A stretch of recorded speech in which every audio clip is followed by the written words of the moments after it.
Hello everyone and welcome to week 8 of Zero to Squat, the final week. Today, the warm-up can be the same as last week, or you can do the favorite exercises that you've chosen throughout this process.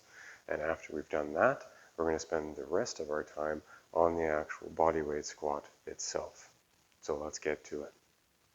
Let's begin from the bottom and work our way up. So with our feet, we're going to start with them between hip and shoulder width apart.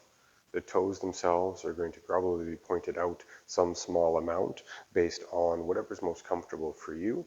If you're uncertain of where that position is going to be, what I typically recommend is that people do a quick pickup of both feet and set them down, and you'll end up with the angles that are most in tune with the shape of your hip joints and the arrangement of your legs. So once we have that, we want to think back a little ways to the four corner standing and stepping exercises from earlier on in the program. The idea behind these to give us a chance to get that even pressure through the feet. This will be a good base for us to start from. So thinking about that pressure at the base of the big toe, the base of the little toe, the outside and the inside of the heels. Feel free to rock back and forth, forward and backward a little bit. See if you can't get yourself nicely centered.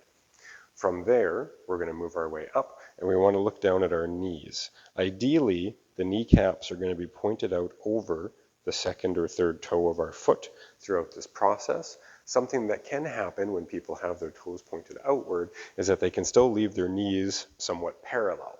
And so while this isn't the worst thing in the world, it does introduce some twisting forces at the knee and doesn't give us the most stable foundation from which to push. So what I would suggest is that you think about turning the kneecaps out slightly. Very rarely can people take this too far, so it's a good idea just to think about that pressure using the muscles up in your hips here, ones that we've used before, to just keep those kneecaps pointed out over the toes.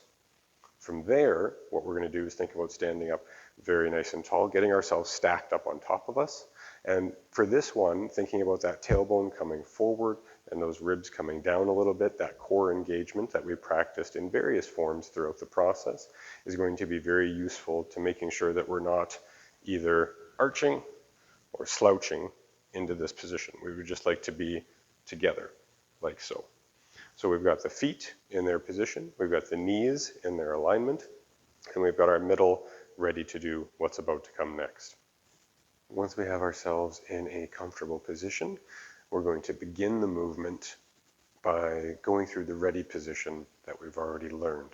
So this can be done with the hands resting on top of the thighs, and as we bend the hips, the hands slide down to the front of the knees.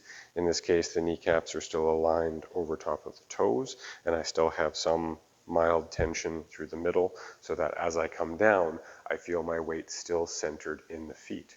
If you feel as though you're starting to fall off the heels already, do let the knees travel a little bit forward to counterbalance that, and make sure that you are letting your body come down a ways so that it's oriented towards the floor here. We don't need to fold all the way in half, but we do need to allow for some counterbalance, because as the hips move backwards, we need some portion of us to be in front of our center so that it can be balanced and we can keep that weight in our feet.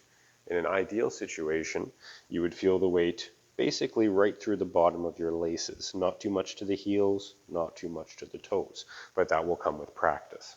Now that we have all the pieces, it's time to move forward with the actual squat. And so the chair can still be in place for those who aren't feeling particularly confident. There should be no rush to get rid of the support if you feel like you need it.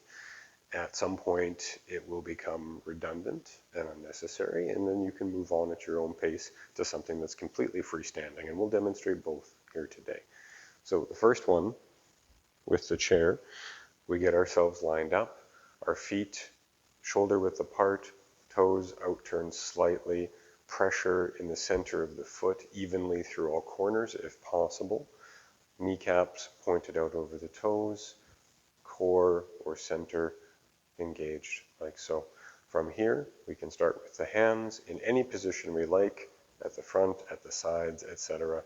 Or we can go from the thighs and come down into that position. This is the start of it.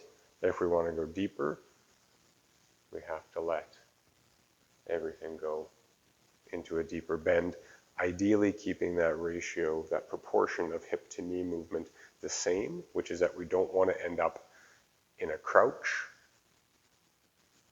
because in that case we never head towards the chair. Really still emphasize the hips. Coming back like that.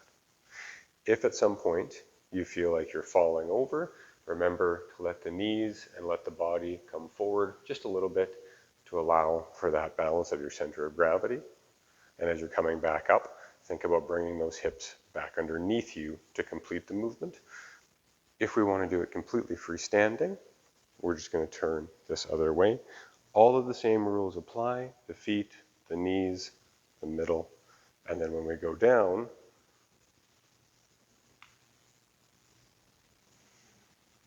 just allowing everything to do its part. And so that brings us to the end of week 8 and the Zero to Squat series. I would like to thank anyone and everyone who was watching and following along.